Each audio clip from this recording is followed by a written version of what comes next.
అసలు వారాహి అమ్మవారు అంటే ఎవరండి? పురాణాల్లో ఎక్కడైనా అమ్మవారి గురించి ఉందా అని అడిగారు. పురాణాల్లోనూ తంత్రశాస్త్రంలోనూ అమ్మవారికి సంబంధించినవి ఎన్నో రహస్యాలు ఉన్నాయి. అందులో ముఖ్యమైనవి 3 ఉన్నాయి. అవేమిటో ఇప్పుడు చెప్పుకుందాం. అప్పుడు మీకు అమ్మవారు అసలు ఆ స్వరూపం ఎక్కడి నుంచి వచ్చింది అనేది అర్థమవుతుంది.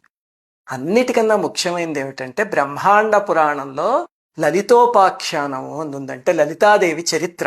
మనం లలితా సహస్రనామంలో చదువుకునేది అమ్మవారి చరిత్రే కదా.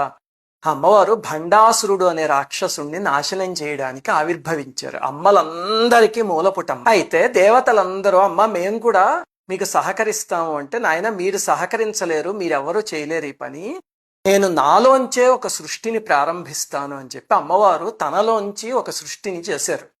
అప్పుడు అమ్మవారి హృదయంలోంచి బాలా త్రిపుర సుందరీదేవి పుట్టారు, చిన్న అమ్మవారు. అమ్మవారి బుద్ధిశక్తి నుంచి శ్యామలాదేవి పుట్టారు.